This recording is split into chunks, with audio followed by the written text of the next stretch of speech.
Hello everyone, welcome back to my YouTube channel IELTS aspirants. My name is Ankit Chaudhary और आज की video में हम बात करेंगे कॉमन एरर्स के बारे में। वो एरर्स जो हर कोई स्टूडेंट लगभग करता ही करता है, स्पेशली दो स्टूडेंट्स जो 5, 5.5 या 6 के बीच में लाई कर रहे हैं, तो वो लगभग यही एरर रिपीट कर रहे हैं, है ना। तो आप उनकी राइटिंग उठा के देख लो, हर दूसरा तीसरा एरर यही मिलेगा जो हम डिस्कस करेंगे। तो चलिए let's begin. This is our very first, million versus millions. तो कहाँ हमें मिलियन लिखना चाहिए, कहाँ मिलियंस, ये देखेंगे हम। चले दो सेंटेंस इनमें से देखो कौन सा ठीक है कौन सा गलत है, पहले आप देखो खुद। चलो, hopefully you have tried. This sentence is your incorrect, this is correct sentence. ऐसा क्यों है? जब भी मिलियन या बिलियन के आगे हमें न्यूमेरिकल लिखना है, न्यूमेरिकल जैसे लिख दिया 3, तो आप आगे मिलियंस नहीं लिख पाओगे, आपको मिलियन ही लिखना पड़ेगा। तो यहाँ पर आप एस काट दोगे। ये यहाँ पे मिलियंस बिल्कुल ठीक है क्योंकि इसके आगे कोई न्यूमेरिकल नहीं है। Like millions of people were killed there, this is perfect. 3 million या कोई भी यहाँ पे न्यूमेरिकल हो, 1 से लेके या व्हाटएवर इट इज, तो तब आप ऐसे नहीं लिखोगे, है ना। So this was your very first, I hope this is clear. चलो, इसमें न्यूज़पेपर से एग्जांपल लिया कुछ, वो देखते हैं हम। इधर देखते हैं पहले, ये देखो 9 है तो उसके आगे क्या लिखा है यहाँ पर न्यूज़पेपर में? मिलियन ही लिखा है। देखो ऐसा क्यों है? क्योंकि 9 आ गया न्यूमेरिकल, है ना। और भी है इसमें शायद, ये देखो 40 न्यूमेरिकल है, अगेन यहाँ पे मिलियन। क्लियर है बात? इधर देखते हैं, यहाँ पे कोई न्यूमेरिकल नहीं है तो यहाँ पर आ गया मिलियन, से बिल्कुल ठीक है। ये देखो यहाँ पे भी न्यूमेरिकल नहीं है, यहाँ पे बिलियंस, ठीक है। क्लियर है बात? ये भी देखो एक और millions, whatever, and destroyed millions of temples. अब कितने हैं वो न्यूमेरिकल आगे गिवन नहीं है ना, तो ये चीज आपने ध्यान रखनी है। चलो जी, let's come to our next. This is again very common, ये सारे ही बहुत ज्यादा कॉमन है ना। जैसे मैंने आपको शुरुआत में बताया, कोई भी आप राइटिंग उठा के देख लो, हर दूसरा तीसरा एरर ये मिलेगा। और स्पीकिंग में भी होता है इवन, है ना। ये तो स्पीकिंग ओरिएंटेड भी है, तो स्पीकिंग में भी आपको हेल्प होगी काफी। चलो, a lot of, lots of, और ये इतने सारे, इनमें क्या डिफरेंस है और कौन से ठीक है कौन से गलत है? चलो लेट मी टेल यू, ये दोनों आपके ठीक है। हम अ लॉट ऑफ भी कह सकते हैं, लॉट्स ऑफ भी कह सकते हैं। I have a lot of friends, ये भी ठीक है। I have lots of friends, ये भी बात ठीक है।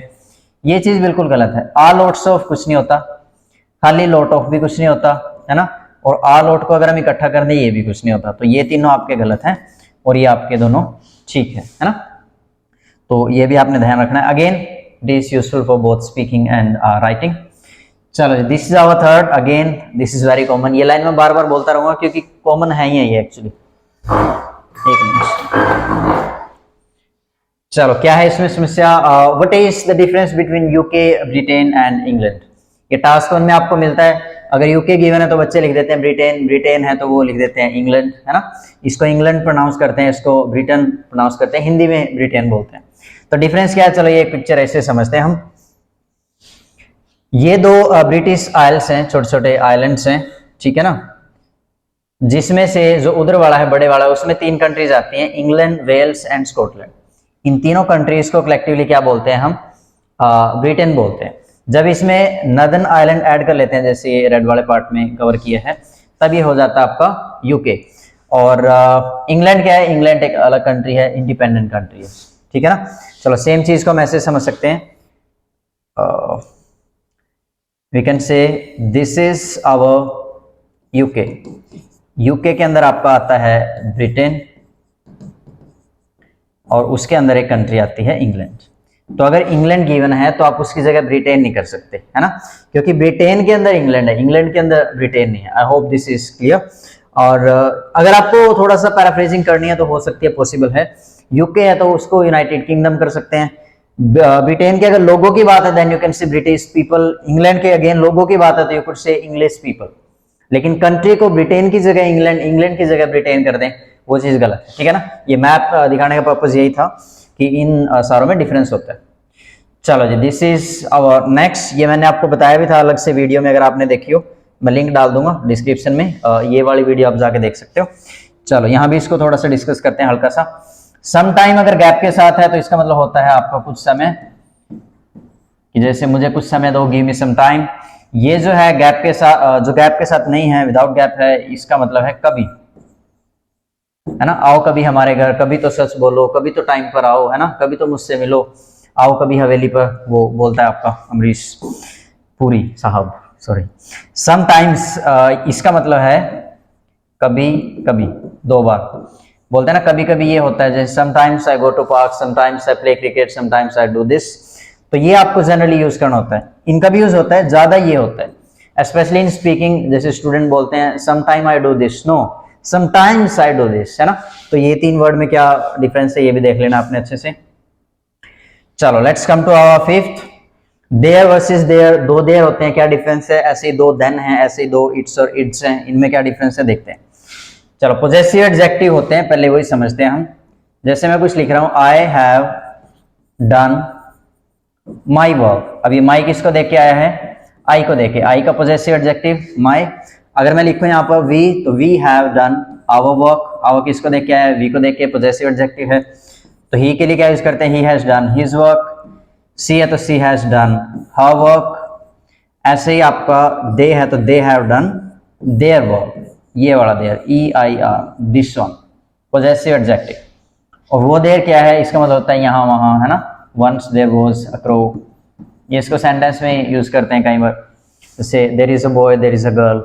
तो इनमें काफी डिफरेंस है, कई बार देयर वो आना चाहिए, ये लिख देते हैं, तो ये कंफ्यूजन ना हो आपको, देख लेना इसको अच्छे से। ऐसे ही देन, 2 देन होते हैं। ये ए वाला जो देन है, this is used for comparison, this is for comparison, like this is better than this, higher than this, ये वाला देन हम यूज करेंगे। ये देन होता है जिसको हिंदी में बोलते हैं तो, तब। जैसे आपने कुछ बताया, मेरे को बोलना है तो मैं क्या करूं, देन, है ना। और जैसे आप कुछ बता रहे हो और मेरे को पूछना आगे क्या हुआ, then I would say what happened then, उसके बाद क्या हुआ, तो इसका मतलब है दूसरा, है ना। तो इसकी जगह ये लिख देते हैं, इसकी जगह ये हो जाता है, तो इस चीज को भी ध्यान में रखें, ये काफी कॉमन है। चलो ये क्या है, इट्स। अच्छा, ये जो मैंने आपको बताया, दे के लिए पोजेसिव एडजेक्टिव देयर, आई के लिए माई, तो ऐसे इट के लिए it has whatever its, it has eaten its food. तो ये इट्स किसको देख के आया है, इट को देख के आया है। तो ITS जो बिना गैप का है, ये है आपका पोजेसिव एडजेक्टिव, जिसमें कोई अपोस्ट्रोफी नहीं है, सॉरी गैप नहीं, जिसमें कोई अपोस्ट्रोफी नहीं है, ITS से इट्स। तो ये है आपका पोजेसिव एडजेक्टिव फॉर इट। और ये जो है, ये एक कॉन्ट्रैक्शन है, किसकी है, इट और इज की। इट और इज को ऐसे लिख देते हैं, इट्स। इसको हम प्रोनाउंस करेंगे इट्स, ज का साउंड आएगा, इसको प्रोनाउंस करेंगे इट्स, स का साउंड आएगा, ठीक है ना। तो वो अलग है, वो अलग है। इनको भी कई बार स्टूडेंट इंटरचेंज कर देते हैं, तो ऐसा पॉसिबल नहीं है, दोनों अलग अलग होते हैं। चलो let's come to our next 6th। इसके लिए भी मैंने अलग से इंडिपेंडेंट वीडियो बना रखी है, ये वाली वीडियो आप जाके देख सकते हो, उसे मैंने बताया। चलो अगेन यहाँ भी इसको देखते हैं। 3 सेंटेंस है, इनमें से कौन सा सेंटेंस ठीक है बताओ। एवरीवन हैज डन हिज और हर वर्क, या हम लिखेंगे देयर वर्क, या हम लिखेंगे खाली हिज, क्या डिफरेंस है। चलो अब पॉज करो, अपने अकॉर्डिंग देखो कौन सा सेंटेंस ठीक होना चाहिए। चलो जी, let me tell you this sentence is incorrect and similarly this as well. ये फर्स्ट 2 सेंटेंसेस आपके गलत हैं, और ये हिज ही यहाँ पे ठीक है। अब आपका क्वेश्चन ये होगा, सर एवरीवन में तो पता ही नहीं चला वो लड़का है लड़के, तो हिज कैसे यूज करेंगे, हिज ही यूज करेंगे। ऐसा इसलिए क्योंकि मेल का डोमिनेशन काफी जगह देखने को मिलता है, तो थोड़ा सा लैंग्वेज में भी है ना। जैसे कि वहां मैंने एग्जाम्पल दिया था एक उटपटांग सा, कि ऐ मालिक तेरे बंदे हम, प्रेयर में, है ना, बोलते हैं ना ऐसा। तो क्या कोई गर्ल ऐसे बोलती है ऐ मालकिन तेरे बंदे हम, नहीं बोलेगी कोई भी लड़की, या ऐसे बोलेगी ऐ मालकिन तेरी बंदियां हम, ये तो बड़ा अजीब लगेगा अगर कोई बोलेगा भी। तो चाहे वो लड़का हो लड़की हो, सारे ऐसे बोलते हैं ना ऐ मालिक तेरे बंदे हम। तो वहां पे भी क्या है, मेल का डोमिनेशन है। अब मालिक किसको हम पुकार रहे हैं, किसको कंसिडर कर रहे हैं, गॉड के लिए यूज कर रहे हैं। कोई ऐसी चीज जिसको मैंने आज तक देखा नहीं, तो उसको हमने मान लिया कि वो मेल है, मालिक है ना। भगवान हो, ईश्वर हो, अल्लाह हो, वाहिगुरु, ये सारे क्या है, लाइक मैस्कुलिन वर्ड्स हैं, है ना। तो यहाँ पे भी थोड़ा सा डोमिनेशन है। तो इसीलिए जब भी एवरीवन हो, लाइक एवरीबॉडी हो, समवन हो, और every individual, every student, every boy या एवरी चाइल्ड, कुछ भी हो, बॉय नहीं सॉरी, एवरी चाइल्ड, तो तब हम वहां पे मान लेते हैं पोजेसिव एडजेक्टिव मैस्कुलिन वाला यूज करेंगे हम, देयर नहीं करेंगे बिल्कुल भी, और हिज और हर भी नहीं करेंगे। ठीक है, बात ऐसा क्यों, क्योंकि मेल का डोमिनेशन काफी जगह है, यहाँ पे भी है। आई होप आपके बात समझ आई होगी। चलो एक और एग्जाम्पल मेरे याद आ रहा है, मुन्ना भैया जो है मिर्जापुर में, वो बोलता है, एक आइकॉनिक डायलॉग आपने सुना ही होगा जरूर, कि आदमी ना कभी कभी मजबूर हो जाता है यार बंदा ना कभी कभी बड़ा मजबूर हो जाता है। तो क्या औरत नहीं कभी मजबूर होती? और अगर वही सेम डायलॉग कोई लड़की बोलती, तो क्या वो ऐसे बोलती कभी कभी लड़की बहुत मजबूर हो जाती है? लड़की भी होती तभी भी वो यही बोलती कि कभी कभी ना आदमी बहुत मजबूर हो जाता है ना। तो मेल का डोमिनेशन है, क्लियरली है, तो थोड़ा सा हल्का सा लैंग्वेज में भी है। तो अगर आपको कोई बोले, मैं ये आपको उल्टे सीधे एग्जाम्पल इसलिए दे रहा हूँ ताकि आपको कोई बताए तो आप उसको समझा पाओ, क्योंकि आपको बोलेंगे कि उसमें तो हिज भी आ सकता है, हर भी आ सकता है, ऐसा नहीं है। करेक्टली लैंग्वेज के पॉइंट ऑफ व्यू से आपको हिज ही यूज करना है वहाँ पे, ठीक है। हाँ, अगर इनफॉर्मल इंग्लिश की बात करें तो हिज और हर आ जाता है। जैसे हम स्पीकिंग में थोड़ा बहुत इनफॉर्मल जा सकते हैं तो वहाँ आप हिज और हर यूज कर सकते हो, but when it comes to writing you always have to use his. Okay, चलो ये भी आपको क्लियर होगा होपफुली। चलो लेट्स कम टू दिस। अच्छा, इसमें क्या है? अच्छा, इसमें मैंने काफी सारे जो आपको बताए हैं ऑलरेडी एरर्स, तो कहीं आप भूल ना जाओ, तो you have to test yourself, है ना, साथ साथ। चलो, ये कितने सेंटेंस आपके? 6 से 7 सेंटेंस हैं। अच्छा, चलो ये आपके 7 सेंटेंसेज है। मैं साइड में हो जाता हूँ, आप इसको रोक के वीडियो को पॉज करके और ये देखना है आपने कौन सा सेंटेंस ठीक है, कौन सा गलत है। गलत है तो कहाँ पे है, ठीक है ना। होपफुली आप देख पा रहे हो साफ साफ। अगर नहीं देख पा रहे हो तो थोड़ा सा क्वालिटी बढ़ाओ एंड चेक योर वर्क। चलो, hopefully you must have tried. तो गलतियां क्या है, चलो मैं बता देता हूँ। फर्स्ट वाले में some time he goes to park, कभी कभी वह पार्क जाता है। तो कभी कभी की सेंस है, कभी कभी के लिए हम यहाँ पे क्या लिखेंगे? सम टाइम्स करेंगे, ऐसा ऐड कर देंगे, है ना। चलो ये देखो, दे हैव ऑलमोस्ट $7 मिलियन। ये भी गलत है क्योंकि 7 आ गया ना, न्यूमेरिकल आ गया तो ऐसे नहीं लगा पाएंगे। थर्ड देखो, protesters have shown their potential. Protesters को देखें, यहाँ पे देयर आया है, प्रोटेस्टर्स एक से ज्यादा हैं, तो दे या कोई भी लाइक प्लूरल आपका सब्जेक्ट है तो आपको उसके लिए पोजेसिव एडजेक्टिव यूज करना है देयर, दूसरे वाला, ये गलत है। फोर्थ देखो, it's the responsibility of all of us. It is हम लिखना चाह रहे हैं तो इट इज की तो कॉन्ट्रैक्शन ये होती है, ये तो पोजेसिव एडजेक्टिव होता है इट के लिए, है ना। Everyone is busy in their life, जो मैंने अभी हाल ही में बताया, देयर नहीं आएगा क्योंकि एवरीवन क्या है, इसको सिंगुलर मानते हैं। ये सारी एवरीवन, नो वन, समबडी और समवन, ये सारे क्या है? इनडेफिनिट प्रोनाउन, इनको सिंगुलर मानते हैं।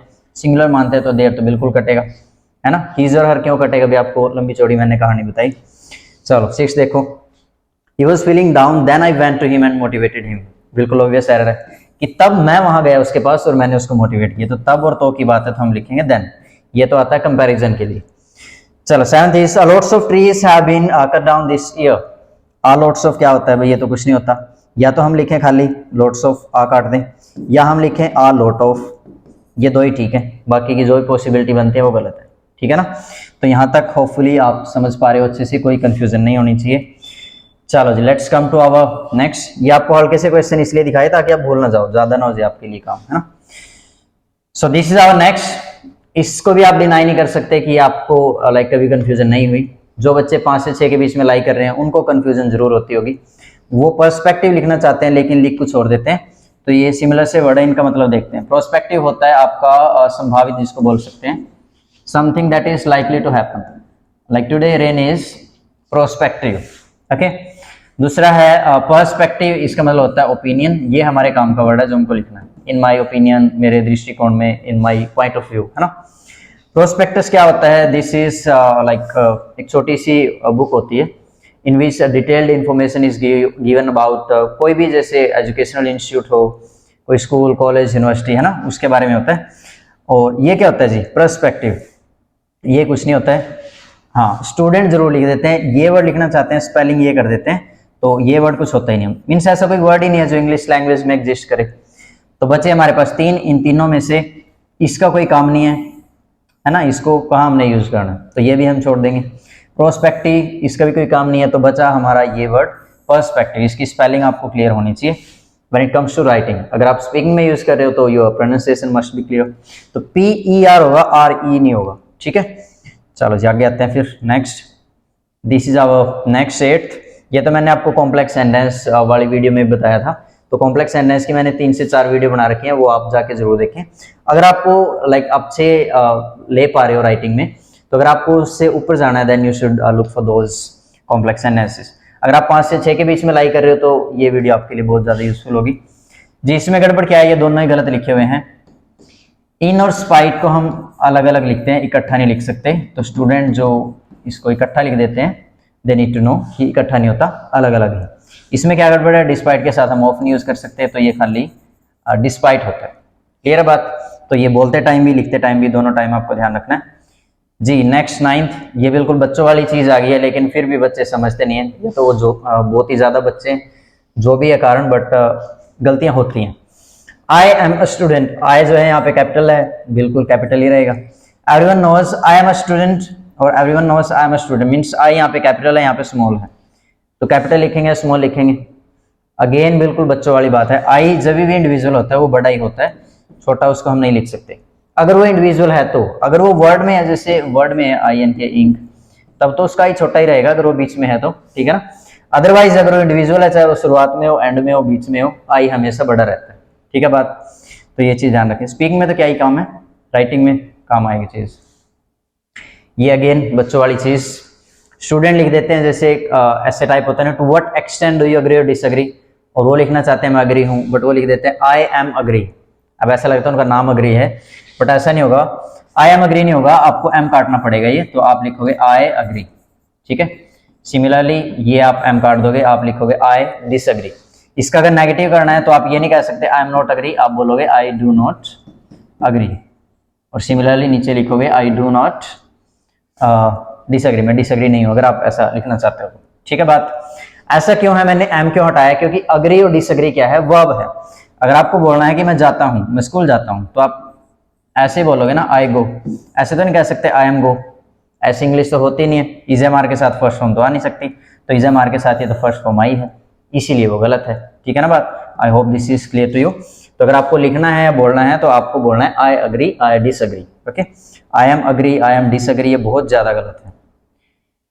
चलो जी, let's come to this slide. इसमें क्या है जी, we need to note down that contractions, abbreviations and symbolic language is not acceptable in formal writing. यहाँ पे आर आना चाहिए, सॉरी।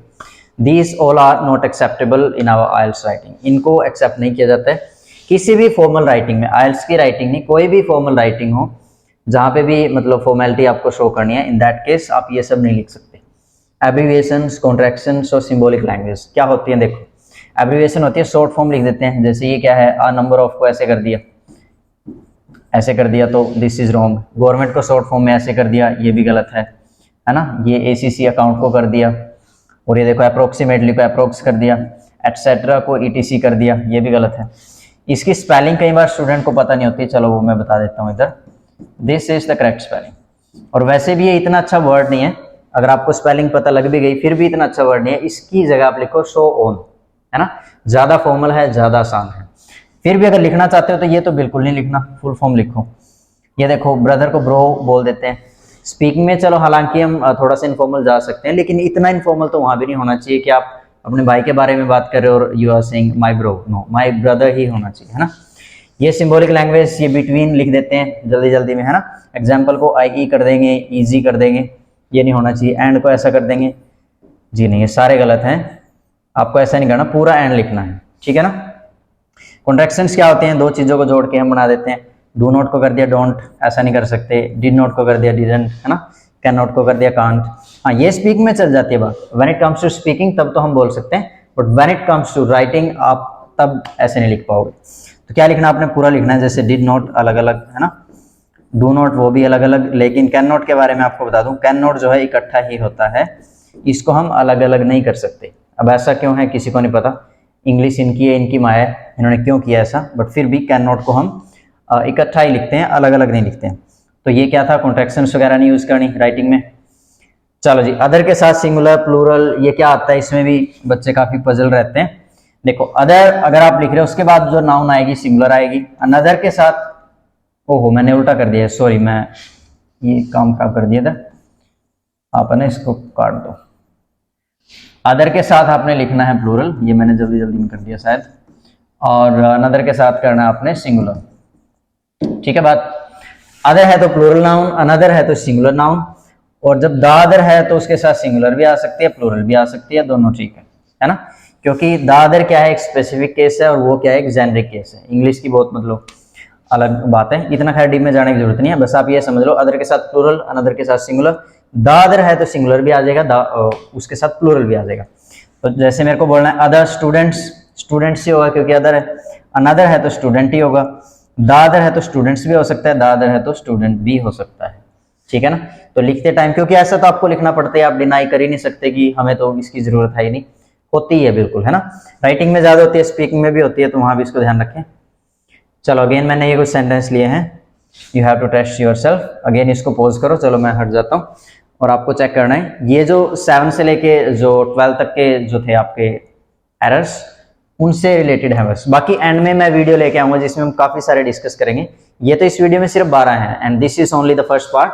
ये शायद 3 पार्ट्स में हम कवर कर लें तो लगभग आपके 35 to 40 एरर्स हो जाएंगे। और उसके बाद सभी के लिए कलेक्टिवली एक वीडियो होगी जिसमें हम सारे एरर्स देखेंगे, काफी सारे सेंटेंस होंगे और आपको लाइक पता करना है कि कहाँ एरर है। अगर आप ऐसे प्रैक्टिस करोगे आपको पता चल ही जाएगा कि वो कौन से एरर है जो सभी करते हैं, तब तो आप करोगे ही नहीं, है ना।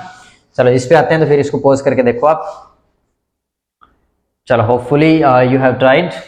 डिस्पाइट ऑफ अभी बताया, डिस्पाइट के साथ तो ऑफ होता ही नहीं है, डिस्पाइट है तो अकेला होगा। इंस्पाइट के साथ ऑफ होता है लेकिन उसमें दिक्कत क्या है, इंस्पाइट को इकट्ठा कर देते हैं वो अलग अलग रहेगा, है ना। सेकंड देखो आई एम नॉट अग्री, नहीं अभी भी बताया I am not agree, I am not disagree नहीं हो सकता। नेगेटिव है तो आप करो आई डू नॉट अग्री, और अगर सिंपल बोलना है मैं अग्री हूं तब आप बोलते आई अग्री। थर्ड देखो government alone can not do this, वैसे सेंटेंस ठीक है, आइल्स के या किसी फॉर्मल राइटिंग के पर्सपेक्टिव से देखे तो गलत है क्योंकि कैन नॉट को हम कॉन्ट्रैक्शंस में नहीं लिख सकते, ऐसे लिखना आपने, है ना, बिना गैप के। अगेन ध्यान रखें। He was the other boy, ये देखो सही है गलत है। द अदर है उसके साथ सिंगुलर भी हो सकता है प्लूरल भी, तो द बॉय भी ठीक है, बॉयज भी आ सकता था, बॉयज आता तो फिर यहाँ चेंज करते पीछे ठीक रहता। चलिए देखो in my perspective globalisation offers many benefits, अभी बताया पर्सपेक्टिव तो कोई वर्ड ही नहीं होता है ना, इसकी स्पेलिंग क्या होगी PER ऐसे होगी। 6 देखो they didn't notice that I was also there, ये भी आप होपफुली देख पा रहे हो, आई है चाहे वो लास्ट में हो, शुरुआत में हो, बीच में हो, आई हमेशा कैपिटल ही रहता है, ठीक है ना, तो ये चीज भी ध्यान रखनी है। चलो यही था बस। तो नेक्स्ट वाले पार्ट में हम डिस्कस करेंगे बाकी को कॉमन एरर्स, उसमें क्या क्या रहेंगे। चलो अभी हल्की सी हिंट दे देता हूँ आपको। जैसे कि स्टूडेंट लिखते हैं टास्क 1 में सेल वॉज इंक्रीज्ड, कई बार लिखते हैं सेल इंक्रीज, तो वॉज आएगा या नहीं। कई बार होता है कि आपने लिखा है ट्रेनर ने चेक करते टाइम उसको हटा दिया, कई बार होगा आपने नहीं लिखा ट्रेनर ने ऐड कर दिया, तो कहाँ वॉज लिखते हैं कहाँ नहीं लिखते, और भी दुनिया भर की चीजें वो हम बाकी के पार्ट्स में डिस्कस करेंगे। तब तक के लिए उनका वेट करें, इसकी प्रैक्टिस करें अच्छे से। चलिए तो मिलते हैं किसी नेक्स्ट वीडियो में, तब तक के लिए सभी खुश रहें, अपना ख्याल जरूर रखें। Thank you very much.